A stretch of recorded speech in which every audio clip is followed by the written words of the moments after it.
El doctor Eduardo Vega ya está en nuestros estudios. Como ustedes saben, ha sido el defensor del pueblo, un buen defensor del pueblo. Además, fue presidente de la Comisión Presidencial de Integridad, que es lo que planteó, cosa que hizo no solo en el tiempo debido, sino de manera, creo yo, clara, contundente, pero sobre todo bien analizada, una serie de lineamientos y propuestas de lucha contra la corrupción para que el gobierno y todas las instituciones ojalá lo llevaran a la práctica. Y hoy, cosa que es un puntazo para la Universidad Antonio Ruiz de Montoya, lo han jalado. Así como ahora trabaja en el Instituto de Ética y Desarrollo de la Universidad Antonio Ruiz de Montoya. Él es el director hasta hace unos pocos días. Doctor Eduardo Vega, es un gusto saludarlo, muy buenos días. Estimado señor Gladser Tuesta, muchas gracias por la invitación, gracias por esta presentación y efectivamente asumiendo este nuevo reto profesional, esta nueva mirada, ahora desde la universidad, que como bien usted sabe, los institutos tienen como función principal investigar por un lado. Por otro lado, formar, también hay que formar mucho en estos temas de lucha contra la corrupción, de ética, y la incidencia pública para trabajar de manera coordinada con sociedad civil, con empresas y con el propio Estado. Bueno, está muy bien, entonces lo vamos a tener, digamos, en la misma línea y abocado a tareas que son tan fundamentales que ojalá acerquen no solo a la representación política, sino a los medios y a otros actores tan importantes en una sociedad democrática, a principios y valores que a veces, por expresiones como estos temas de corrupción tan grandes, parece que se han ido como diluyendo, ¿no? Exacto. Creo que esa es una tarea fundamental. Exacto, creo que el primer mensaje, Gladser, de esta entrevista tiene que ser: no dejemos los temas principales que la ciudadanía siente. Hoy y en estos días vamos a estar seguramente con este clima loco que tenemos y que está afectando seriamente a muchos países, pero luego la ciudadanía está reclamando mucho el tema de seguridad ciudadana, el tema de corrupción y el tema del empleo, la reactivación económica. Y creo que ahí tenemos que centrarnos, todos los peruanos, todas las fuerzas políticas, para encontrar soluciones y para que el país justamente vea este año un crecimiento, la posibilidad de que no decaiga nuestra economía y nuestra situación, ¿no? Sin duda, sin duda. Y a veces, digamos, el día a día, la coyuntura o digamos, los temas que a veces de manera muy superficial nos plantea justamente esta coyuntura, hacen que poco profundicemos en algunos que son efectivamente centrales y los cuales quisiera aprovechar en alguna medida conversar esta mañana. Doctor Eduardo Vega, quisiera comenzar por una que sin duda es fundamental y se ha generado en el Congreso de la República la semana pasada, y tiene que ver justamente con esto que usted plantea, la responsabilidad que tienen las instituciones de procurar no solo en el caso del Congreso representar, sino canalizar algunos problemas que la sociedad expresa en distintas medidas. Y tiene que ver con el movimiento de Vía Cristiana, el sodalicio, y la investigación que en el Congreso se han negado a hacer, bajo el argumento de que ese siendo un tema importante, porque todos dicen que es importante, a todos les parece que esto es un drama tremendo que hay que combatir, pero que dicen que el Congreso no es la institución, y han trasladado esto para que sea la Defensoría del Pueblo la que haga una comisión y que en fin haga seguimiento a este caso, y que en el Congreso van a hacer una subcomisión, un subgrupo de trabajo en la Comisión de Justicia y Derechos Humanos para que le hagan seguimiento a esta tarea. Mi pregunta es esa: ¿qué le parece la respuesta del Congreso? Pero ¿qué le parece también que inmediatamente el defensor del pueblo haya salido a decir, efectivamente, nosotros ya estamos trabajando en este tema y que bueno, nosotros lo vamos a seguir haciendo? ¿Es correcto? Sí, mire, yo hago una primera reflexión ahí. Creo que las investigaciones del Congreso son distintas a las investigaciones de la Defensoría del Pueblo, y estas a su vez distintas a las investigaciones fiscales. Creo que en general entonces tenemos tres naturalezas distintas de investigaciones que no se contraponen, sino que más bien podrían abonar a ver este problema del sodalicio. Creo, para todos los peruanos, para todos los que hemos escuchado la magnitud de la violación y de los hechos que se venían haciendo de manera continuada en esta congregación, dan cuenta de que esto no puede quedar impune. Creo que esa es la primera reflexión. No puede quedar impune, y todas las entidades deberían hacer el mayor de sus esfuerzos para sacar adelante este proceso, esta investigación. Y ahí la primera reflexión es: ¿cómo así se archiva una denuncia de esta naturaleza en la Fiscalía? Lo escuché la semana pasada al defensor Gutiérrez, y creo que efectivamente él ha venido desarrollando una investigación, porque la investigación de la Defensoría no está para entorpecer con la investigación fiscal, sino más bien para colaborar, para aportarle sus propios elementos y eventualmente, que es lo que se ha dicho, para poder también decirle si esta investigación y esta decisión de archivar carece de fundamentos, que es lo que se ha sido inmotivado. Entonces yo creo que ahí la Defensoría va a colaborar siempre, puede recibir testimonios, no necesita que se lo encarguen, podría hacerlo directamente sin necesidad de que ningún otro poder del Estado se lo encargue. Creo que ese es el primer mandato. Digamos, solamente ahí en ese primer argumento, para que nuestros oyentes, doctor Eduardo Vega, tengan clara la figura. Por lo tanto, el hecho de que en el Congreso la bancada mayoritaria haya dicho que le tienen que encargar a la Defensoría para que lo haga, es más bien un tubo escape, una salida política a un tema donde la Defensoría, por su propia función, ya venía haciéndolo y lo puede hacer sin ningún mandato específico, ¿no? O sea, la Defensoría de oficio puede tomar investigaciones y puede realizarlas. Si algún ciudadano afectado por este tema de su delito llega a la Defensoría, lo que corresponde es recibirlo, escucharlo y, por supuesto, si ve que hay elementos para denunciar o para fortalecer las denuncias que ya están en vigencia en el Ministerio Público, hacerlo. Y si ve que hay un archivo que está errado, interponer todas las demandas, las actuaciones legales para que esto pueda reabrirse una nueva investigación al Ministerio Público. De acuerdo. Entonces yo lo interrumpí cuando usted estaba diciendo que eso le parece bien, no necesita un mandato aparte del funcional para poder desarrollarlo, y lo están haciendo ya. Bueno, y el Congreso de la República siempre se nos ha dicho, y existe este artículo de su propio reglamento, que les permite realizar cualquier tipo de investigaciones que tengan un interés público. ¿No? Entonces yo creo que ahí perfectamente podían realizarlo, llevar adelante una investigación. Creo tú has hecho referencia esta mañana a un artículo que creo que muchos hemos leído el día de ayer, donde efectivamente se habla de que el Congreso no puede estar de espaldas a un hecho tan grave como es la violencia de jóvenes, de niños, de adolescentes, porque marcan finalmente la vida y que muchos de esos niños lo único que quieren, ahora que son adultos, ser escuchados, ¿no? De acuerdo, pero la diferencia entre lo que puede hacer la Defensoría del Pueblo por su mandato expreso a lo que el Congreso, digamos, si es que tomara el caso y haría una comisión, podría hacer, es, por ejemplo, porque no se trata solo de sancionar, sino de poder abrir un debate y conocer en su dimensión exacta la magnitud de este problema, ¿no es cierto? Convocando, por ejemplo, a quienes se dice fueron los principales perpetradores de estas prácticas ilegales, ¿no es cierto? La Defensoría del Pueblo no tiene la capacidad, por ejemplo, de llevar a una persona de grado fuerza y pedirle que tenga que declarar en este caso de todas maneras, cosa que el Congreso sí podría hacer. Así es, como les decía al inicio, son investigaciones de naturaleza distinta, ¿no?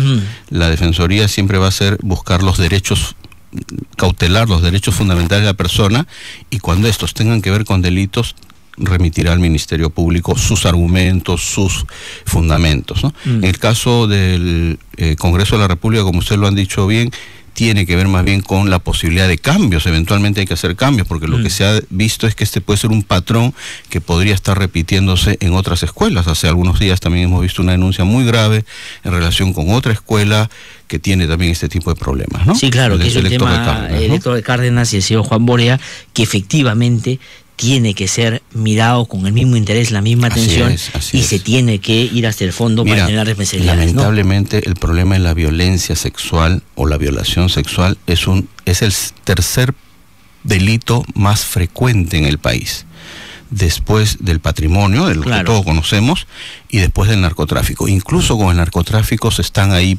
peleando. Usted va a las cárceles y 1/3 de la población carcelaria está por delitos de violencia sexual. O sea, sí tenemos un problema en la sociedad peruana muy grave que requiere el máximo de la atención, y si bien es cierto hay que sancionarlo, porque esto hay que sancionarlo, hay que ver qué otros mecanismos podemos implementar en la sociedad para detener esta grave situación. Diría entonces, para salir de este tema y pasar a otros, doctor Eduardo Vega, que si bien es cierto la Defensoría está haciendo lo que le corresponde, el Congreso no debería, digamos, abdicar de su responsabilidad de crear una comisión, no un subgrupo de trabajo, una comisión, y repensar la decisión que ha tomado ahora que se va a discutir en el Pleno? Yo creo que me toca a mí invocar a reflexionar más sobre este tema y al rol que puede jugar el Congreso de la República frente a estos casos, por la magnitud, por la importancia que tiene, por esta huella que puede dejar en nuestros jóvenes y en nuestros niños, y por la necesidad de ver el caso, pero además de ver la situación en su manera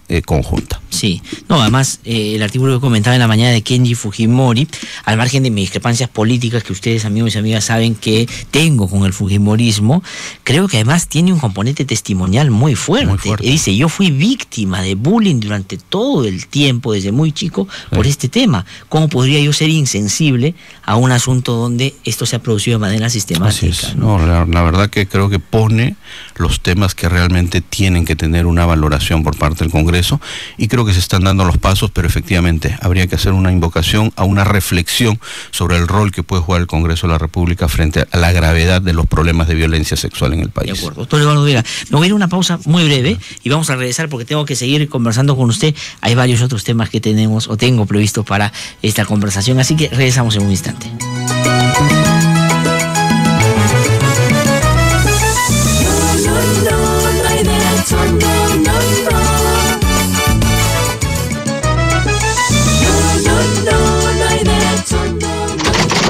Señor policía, vine a denunciar que mi marido me ha pegado. Mire cómo estoy. ¿Qué habrás hecho, pues, mamita? Ninguna persona puede ser acusada de la violencia que sufre. Las víctimas de violencia familiar necesitan ser apoyadas, no cuestionadas. Porque no hay derecho.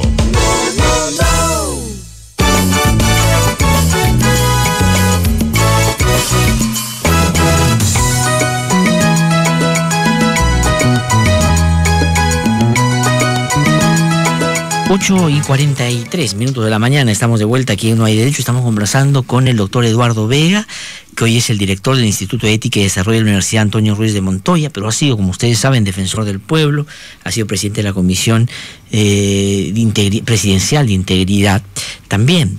Quería preguntarle, para vincular un poquito algunas cosas relacionadas con la Defensoría del Pueblo, a quien me consta usted no solo respeta, sino quiere tanto. El defensor del pueblo en una entrevista el día de hoy habla, porque le preguntan, y también me preguntan, no solo por lo que dijo la Defensoría, sino su punto de vista, habla sobre estas tensiones que se han generado en torno al currículo escolar. Y él dice que hay una tensión muy grande en el país está dividido en dos. Y lo que se tiene que hacer es buscar una salida a esa confrontación. Y la salida que ellos están desarrollando es que dice que en el próximo mes van a poner esto en la condición de conflicto social. Y que han pedido que todos los que, porque le pregunta el periodista, pero ¿qué significa concretamente eso? Bueno, que sea visto desde esa perspectiva, que participe la Oficina de Diálogo y Conflictos Sociales, que se busquen acercamientos, que en fin, se tomen algunas medidas para resolver este tema, porque dice que acá hay un problema serio de cosmovisión, de visión sobre un tema. ¿Cuál es su opinión? Uno, sobre el tema, digamos, todo lo que se ha generado, y segundo, si esta es un poco la salida, y si es que esa es la categoría o la condición en la cual hay que abordar este problema. Sí, mira, yo creo que el tema de la educación es el de los centrales en el país, si es que queremos construir un país realmente de ciudadanos, un país que pueda mirar al bicentenario con una generaciones mucho mejor formadas, que pueda superar los niveles de lectura que hemos tenido en estos últimos años y que pueda sin duda en general mejorar todos sus estándares de calidad educativa. Creo que eso es central. Ahora, en esos estándares de calidad educativa creo que está muy claro que hay que incorporar determinados énfasis, determinadas líneas de acción. Y yo particularmente, de lo que he seguido este debate, creo que todo el tema de la equidad de género, la igualdad de género como un principio fundamental es central en la formación. Quienes hemos podido trabajar en la Defensoría sabemos que las brechas que dividen a hombres y mujeres se generan justamente en el tema educativo, en el tema de la salud, en el tema del empleo, en el tema de la violencia, y eso hay que trabajarlo desde muy pequeños en la escuela, reconociéndonos como iguales entre niños, niñas y adolescentes. Creo que eso es un primer, para mí, elemento central. Si sobre esa base hay que sentarnos a discutir, creo que el defensor anota bien que hay una tensión, no lo podemos negar, y quizás también hay un problema de comunicación, porque lo que hemos visto en los últimos días es que se ha tratado de informar mejor de qué significa esto de la igualdad de género, pero efectivamente necesitamos eso, difundirlo más. Yo cuento a mis hijos, yo he visto que desde pequeñito, y mis hijos ya están relativamente más jóvenes, ya están en la universidad, pero siempre ha habido este debate de cómo se les enseña todo el tema de la educación sexual desde niños, pero hay que hacerlo. Claro. Hay que hacerlo, hay que saber cómo y hay que ponernos de acuerdo. Ahora, pero el asunto está que promover un debate y un acercamiento, porque las políticas públicas tienen que ser para todos y para todas, es importante, pero si se hace en base a argumentos inexistentes o a asuntos más especulativos o incluso imaginarios, donde plantean de que aquí lo que hay es una lógica, una ideología que se trata de meter al currículo para transformar la mente de los niños y por lo tanto distorsionar su propia identidad, pues claro, ¿cómo discutes con eso? ¿O hay una ideología de género y es atendible, digamos, que se plantee en esos términos el debate? Mira, del debate que yo he visto que se ha ido planteando ha quedado bastante claro que no se trata de ideologías, esto se trata más bien de enfoques que tienen que priorizar, que privilegiar la igualdad entre las personas en varios niveles y uno de ellos entre los hombres y mujeres, y creo que eso es básico para mí. Yo no creo que haya una ideología detrás de esto, lo que hay es más bien un esfuerzo para que la escuela, desde la escuela, formemos a nuestros niños en valores de igualdad, en valores de no violencia, en valores finalmente de igualdad de oportunidades. Creo que eso es lo importante en este momento para mí, y creo que allí está la fuerza de poder debatir y de poder convencer de que aquí no estamos frente a una ideología que pretende traer elementos distintos a esos, ¿no? Pero lo que ha expresado toda esta movilización, sobre todo de quienes están en contra, da cuenta de una arremetida conservadora por un lado, que diría yo, por otro lado inclusive, linda con los fundamentalismos, porque hay unos pastores evangélicos que tienen todo el derecho de pensar lo que quiera, pero de ahí establecer o plantear discursos de odio contra personas que ellos entiendan le hacen daño a la sociedad, y es un llamado a la violencia. Entonces, eso en las sociedades democráticas no se combate con discursos, sino también con el ejercicio de la ley, porque eso está penado inclusive. Definitivamente, cuando uno escucha estos discursos que en realidad lo que transmiten es odio, pues simplemente no puede caber ningún tipo de discusión con ellos. Yo lo que creo es que hay que buscar acercar finalmente, porque también lo que uno ve es que sí hay una tensión fuerte y hay que tratar de acercar posiciones en las que se puedan, pero definitivamente no se trata de promover que sigan prosperando estas ideas de odio, no es eso de ninguna manera, ¿no? ¿Está usted de acuerdo, por ejemplo, porque entiendo que este pastor González, creo que se apellida, que claramente en la preparación o en los previos de esta marcha de Con mis hijos no te metas, arengaba a la violencia, porque decía, si ustedes encuentran a dos mujeres besadas, no sé qué, tienen que matarlas? O sea, digamos, eso no es libertad de expresión, eso es llamado a la violencia. De ninguna manera. La Fiscalía ha iniciado una investigación. ¿Es correcto que eso, por ejemplo, se canalice penalmente? Mire, en el Perú tenemos que saber distinguir muy claramente la libertad de expresión de lo que son discursos de odio. Creo que la libertad de expresión tiene su correlato en la responsabilidad de lo que se transmite, en el fundamento de lo que uno transmite, pero de ninguna manera puede ampararse en la libertad de expresión invocaciones e incitaciones a la violencia, invocaciones o incitaciones al odio. Creo que ese es el límite de la libertad de expresión, y sin duda la Fiscalía tendrá que investigar, porque en el Perú tenemos los crímenes de odio y eso hay que investigarlo, ¿no? De acuerdo. Doctor Eduardo Vega, lo paso a otros temas también que son sin duda importantes. Usted lo mencionó entre los tres que tienen que ser atendidos, ojalá de una manera más diligente. Uno es la inseguridad, pero el segundo es la lucha contra la corrupción.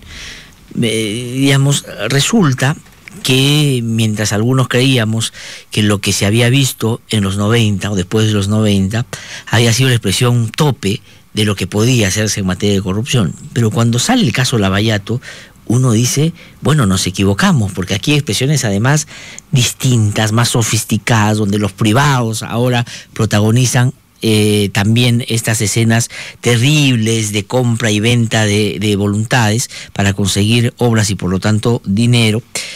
¿Cree usted que en este momento se le esté dando la importancia debida en términos institucionales, digo, a la lucha contra este tipo de corrupción? ¿Siente que las instituciones responden a la medida? ¿Ve que hay algunos problemas serios? Sí, mira, yo creo que uno siempre hubiese esperado una reacción mucho más proactiva frente a esta corrupción, tanto en el lado preventivo como en el lado de la sanción. Creo que sí hay que destacar el rol que viene llevando adelante el Ministerio Público en este momento.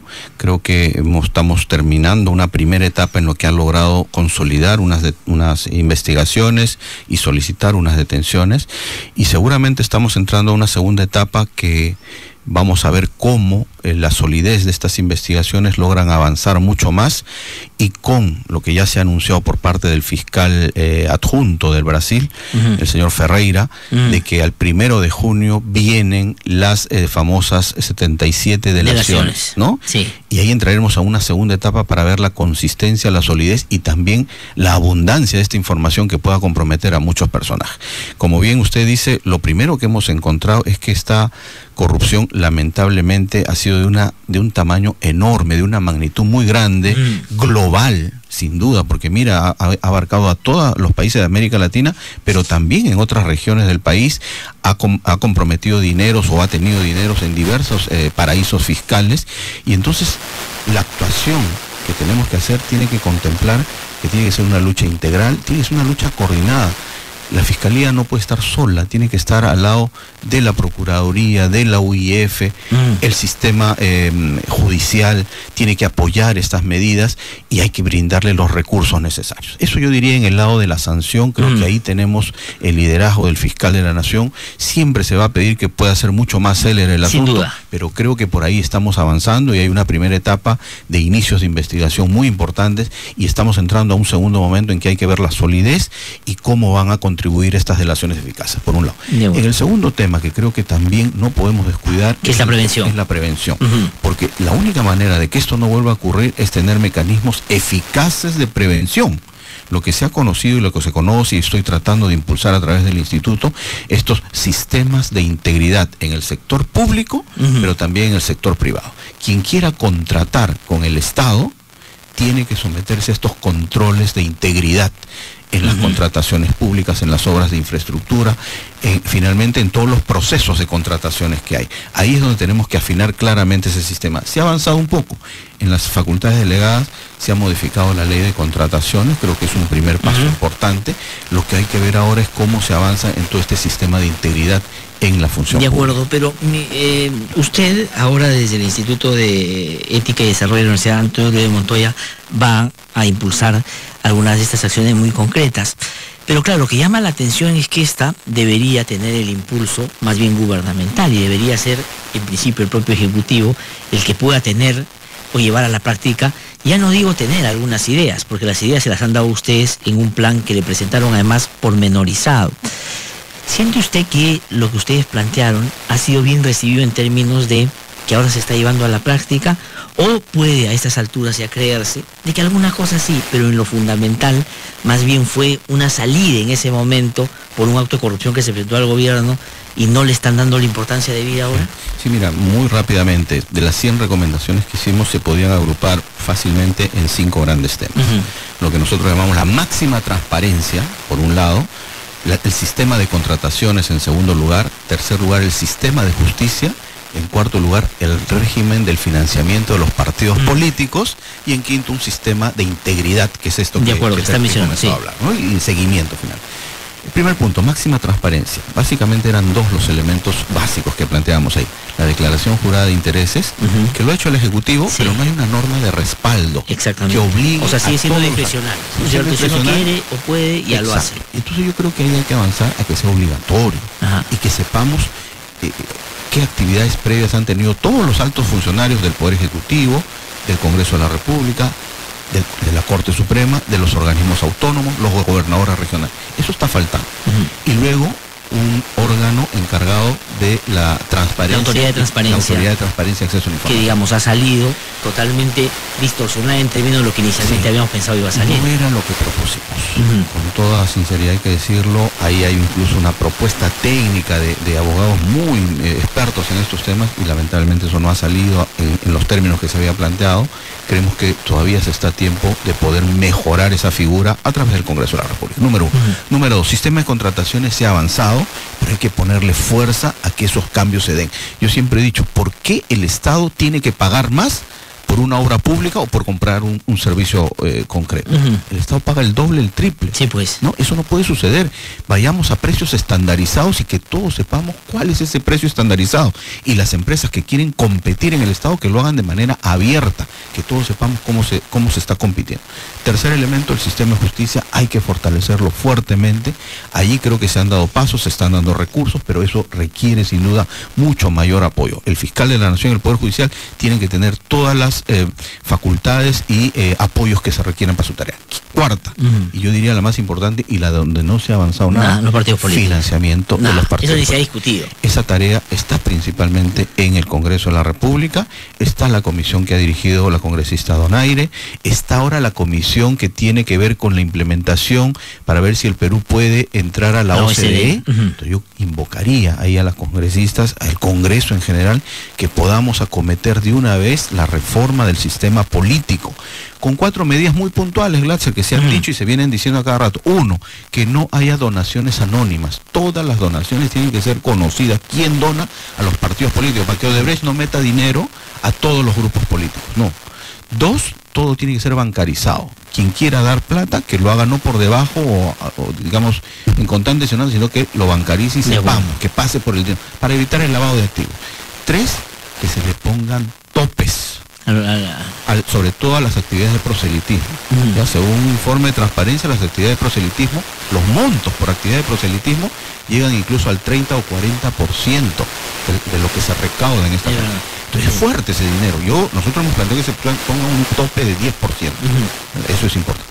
Y lo cuarto, sanciones efectivas, pero no solo pecuniarias, porque ya hemos visto que no le temen a las sanciones pecuniarias. O se paga o no se paga. Así es, ¿no? Tiene que haber sanciones políticas. Que se cierren, se le quite el dinero. No declara dineros, quien admite dineros anónimos, quien no pasa el dinero por el sistema financiero, que tenga una sanción a la agrupación política y a la posibilidad de participar en las próximas elecciones. De acuerdo. Creo que eso es, ¿no? Ahora, pero digamos, yo lo escucho y si pongo en la balanza, se inclina la balanza más a creer de que no se ha avanzado lo suficiente, pudiendo el gobierno hacerlo. Sí. Empecé diciendo que esperaba un liderazgo mayor de estos esfuerzos, porque creo que efectivamente teníamos una coyuntura muy difícil y salir de esa coyuntura difícil requería de un liderazgo muy grande.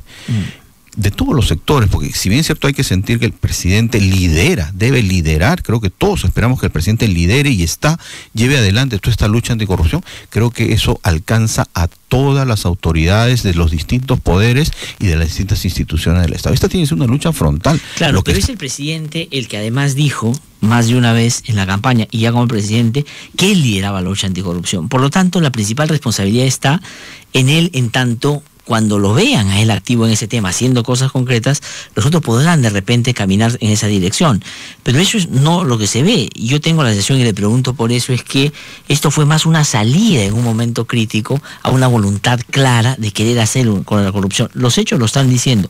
¿Sienten usted que de alguna manera fueron utilizados para un fin político y no para, digamos, realmente avanzar en una vocación y una política pública central en materia de corrupción? Mira, yo no creo. Yo creo que hubo un ánimo sincero de poder tener un plan de cómo abordar la corrupción. Creo que este plan ayuda. Ya tenemos varios planes, está este plan, está en el plan del estudio de integridad de la OCDE. De lo que se trata creo que es ahora de ordenar un poco por dónde empezar y tomar estas propuestas y canalizarlas. Creo que ese es el esfuerzo. Creo que sí, el día a día también puede consumir muchos esfuerzos.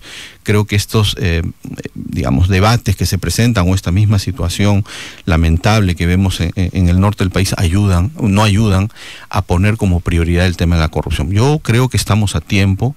Creo que la situación de este año tiene que esclarecernos cómo avanzamos en cada una de estas 5 líneas de trabajo y a partir de ahí poder decir al final de este año, oye, estamos avanzando claramente en la lucha contra la corrupción, ¿no? Bueno, don Eduardo Vega, lamentablemente tengo que terminar.